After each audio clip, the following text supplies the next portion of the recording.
I know I had been pretty cryptic through this whole build, but this is technically a work truck. Just not really the kind of work truck I bet most of you were thinking. Actually, I'm curious to know, what were you all imagining this build was going to look like? Because I had mentioned in the last video that I was going to do something different with the bed. And so I'm curious what some of y'all were wondering I was doing with this build. And if by chance you had thought that it was going to be a food truck, let me know, because I would be very surprised. Because I kind of am. This is an idea that popped into my head about a year and a half ago, and was just a stubborn idea that refused to leave my brain until I made it into a thing. So a couple months ago I decided to throw it together. And now we have the Mas Tacos truck.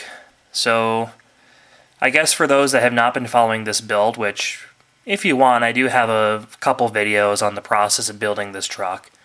But this is a MPC 88 Silverado that has a full lowrider suspension and of course a canteen back on the truck. Now I'll start off with the use of the MPC kit. So I had used the MPC kit because it does actually come with a motor, where the newer AMT releases do not. And I've just never done a curbside build, so that's kind of why I was leaning towards the MPC.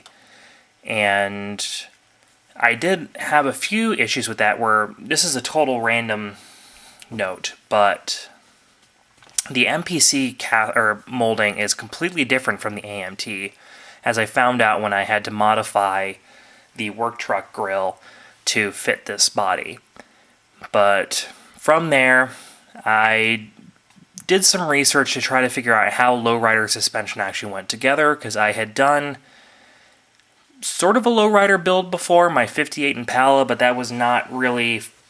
I didn't focus on the suspension at all. I had just done a simple drop in the rear, so it could have easily been airbags. But I had never done proper lowrider suspension before, and this kind of isn't really proper lowrider suspension. It's very much cheating at lowrider suspension.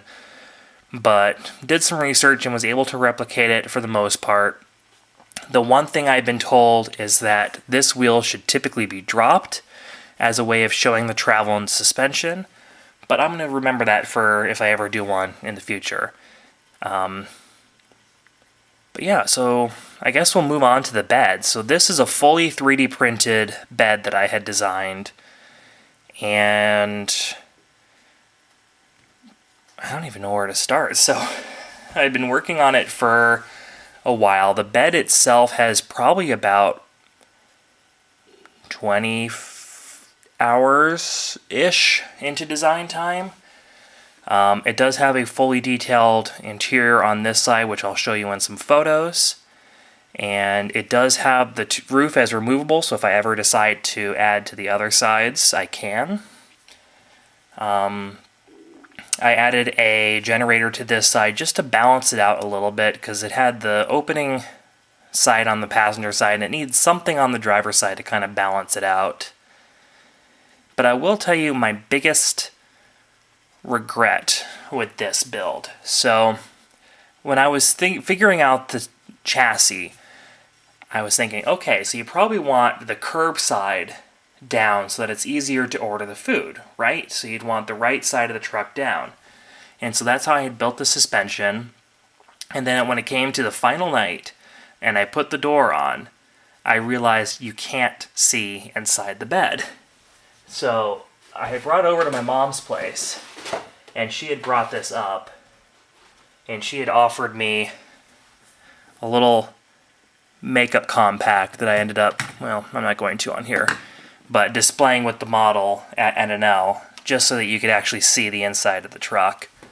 Yeah, so thanks to her for letting me sacrifice this makeup mirror in order to help it display a little better. So in hindsight, I would have probably opened up this side, or maybe just had it tilted the other way, just to make it easier to see inside.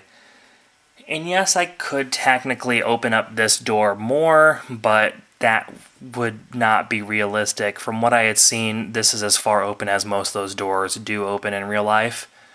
So I was trying to keep it a bit more realistic in that way. So I guess some of the other details, I did add the switches here on the driver's side door. I had designed those up. And then, oh, the wheels are from Lowrider scale parts. Really nice wheels. The engine is pretty much box stock, except for I redesigned the air cleaner. Because from my research, the air cleaner that came with the kit was not fully correct. It had this accordion rubber going all the way from the air cleaner to the fender, where looking at real trucks, it had this metal canister as it comes around right here, which was not included on the, or in the kit. So I redesigned that whole air filter and made it a bit more correct. The rear bumper is actually one I designed for 1/64th scale CUCV pickup trucks, so military square body Chevys. And I took that bumper and I modified it slightly and of course scaled it up in order to be used on this truck. The sunshade came from Zoom On models and I think is very fitting considering that this kind of truck would be parked on the side of the road all day, especially in the summer. And that is pretty much it for this build. I'll show you, we'll show you the underside just to kind of talk you through that. So here's the underside of the truck. I didn't do a whole lot outside of the suspension work on here. It's pretty much all stock otherwise. But we'll go ahead and we'll zoom in on the front suspension and I'll talk you through how I did this. So this has a lower cross member molded in with the two control arms here. And so in order to mess with the suspension, I cut this one apart from the cross member and was able to angle it up, so away from the camera, in order to get that wheel tucked up a bit more. This is incorrect according to my lowrider buddies, as you would want this one drooped or dropped in order to show the travel of the suspension. I also did not modify the passenger side suspension. This is its stock ride height because I didn't want it too up in the air, I guess. So this is stock ride height and then this was lowered. And this is the wheel that is currently displayed up in the air. And then I also, of course, turned the wheel slightly to driver, as that is something I've seen for the most part with the three-wheeling cars, is they do that to, I believe, track straight when they're three-wheeling and driving. And then if we go down to the rear suspension, you'll probably notice how I actually cheated this. So here's one of my dirty secrets, is that these are leaf springs, not any kind of control arm or anything. So yeah, this would not be functional in real life at all. But, you know, whatever. So I modified these by heating up the leaf springs and bending them in order to get the twisting action on the rear axle. I also found out pretty late in the build that these would typically have, I guess you would call it a 4-link, and you would have upper arms here and here, so these were kind of an afterthought as well. And then I did add the chain on either side to help limit the axle travel, and that's pretty much it. So it is definitely not super accurate, but being that it was my first attempt at a lowrider suspension, I'm allowing myself to be a little cheaty in that way. But yeah, other than that, it just got a simple weathering, painted up the exhaust, made that a different shade of rust, and that's pretty much it for the undercarriage. And here we have the engine bay for the truck, which I had mentioned earlier was pretty much box stock, with the exception being the air cleaner. So in the kit, it had this kind of accordion rubber section going all the way from the metal air cleaner to the fender, which I could not find any actual photos of in research. It's possible that it did exist, but all the photos I had seen had this extra metal canister on there, so I did add that. And since I was redesigning the whole thing, did allow me to add a little more detail into here, so I do actually have a wing nut on there, which is 3D. It's a little hard to see due to the scale, but it is there. It's not necessarily my most detailed engine bay, because this is about where I started running out of time. I did finish this the Thursday night before NNL, and I was heading down Friday morning, so I was basically out of time at this point, but I have it mostly put together. It does actually have a wired distributor, which you can't see because it's tucked back here in the firewall. And then the wires go underneath the manifold and into the block. And then, yeah, like if I would have redone this, I would have, of course, wired the battery, plumbed the brake booster, and just made it look a little more busy, because that was one of my goals starting off this build, is I wanted this to look like a very 90s, well, I guess 80s, like emission-choked GM engine, right? So I was going to add all sorts of hoses and stuff, and I just kind of ran out of time for that. I might still do that in the future, but as I've mentioned before, I have a habit of when a build is done, it's done. I really struggle to get the motivation to go back and fix things, and yeah, so we'll see if I ever actually do get back to it. There's a few other things I would do. I would probably weather this radiator hose a little more. That looks a little too clean. Maybe add just some little light weathering onto the radiator support there. But yeah, it gets the point across. Plus, I actually don't hate the look of it with the hood on, which I know that was one of my main draws for this build, was actually having the engine. But, you know, that's why the hood comes off. You can display it either way. And that's pretty much going to do it for the Lowrider taco truck. So a few other things I wanted to go over with this build is on the door you'll notice the name Moss Tacos. So, funny story about that is I had been talking with one of my lowrider buddies for a while, and we were trying to come up with some kind of punny lowrider, you know, taco truck names. We're thinking like, okay, like Dayton's Tacos or something like that. And it just hit me one day, and I'm just going to be, you know what, I'm just going to keep it simple and call it Moss Tacos, keep it on brand.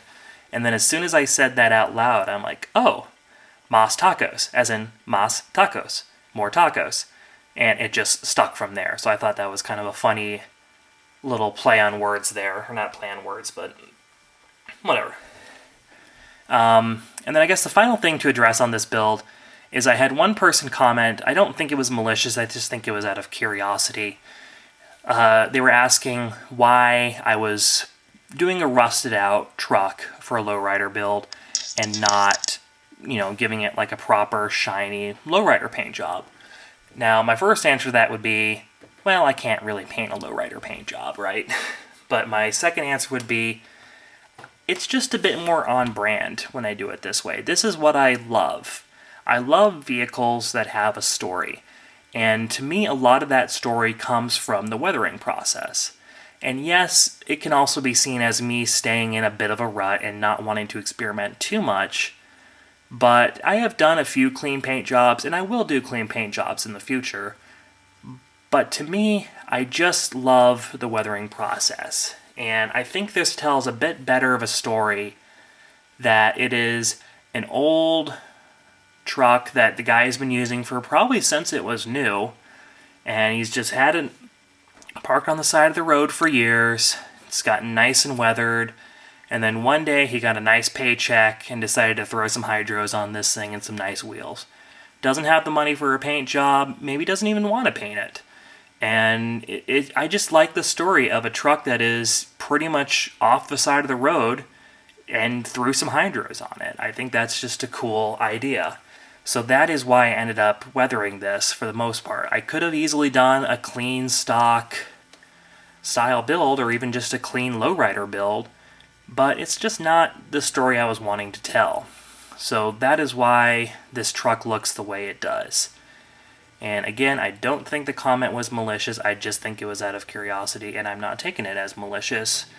But I just wanted to comment on it because it gives me an excuse to explain the build a bit more. And that is pretty much going to do it for this build. So I'm going to throw some photos on the end here to show off some of the details better. But I did want to include one other detail as a shout out to my mother. because she had offered up the makeup compact, but she also had suggested one other feature on this truck, and I'm going to do my best to show it on camera. But she mentioned that I had to have on the inside, as I was saying before, my camera so rudely decided to run out of battery on me after giving me more than fair warning. I was going to show you my mom's contribution to this, and I'm very glad she recommended it because I think it's a funny Easter egg. But right here on the inside you can see she recommended I add one of these little California condemned stickers on it for the food safety quality. So that was her contribution along with the makeup mirror. Now that's going to be it for the taco truck build, and I'm going to be starting a new build here pretty soon. I have the parts for I have the kit for my Cyberpunk build in the mail and hopefully arriving either tomorrow or Tuesday. I'm filming this on Sunday. So hopefully I'll get started with that, but I'll probably also do another build on the side. And so for that build, I got two main ideas. And I figure I'll run them by you in case you guys want to let me know which you'd want to see. I may or may not listen. But one of them is going to be the AMT 49 Ford shoebox. I saw one of these at the Slice of the West show, and it reminded me that I really want to build this kit. So I would do this in a very traditional hot rod, surprise, surprise, mainly based off of a car that I saw at the RPM Nationals. I'll throw a photo of it in here, but just it was being used as a tow pig to kind of reclaim this one rail dragster down at the end of the runway. And I really like the look of it. I love shoeboxes without their hoods. There's not a lot of post-war cars that I think look good without hoods, but the shoebox Ford is one of them, so I would build this as a hoodless car, do some very mild body modifications to it, but make it into like a 50s era hot rod. And then the other kit is this Revell Series 3 commercial 109. And this would be getting a pickup truck conversion with the help of these parts from C1 models that I had picked up. And this is a conversion kit to make the 109 into a pickup truck. So possibly the other thing, this is the other build that I'm considering. So right now it's kind of between traditional hot rod type build or a truck. So let me know what you guys would be interested in, whether you're liking the hot rods or you're liking the trucks. I love both of them, and I might take your opinions into consideration, or I'll probably just do whatever I want, but let me know. And I'll hopefully have another video with the new project out soon. So thanks for watching, and take care.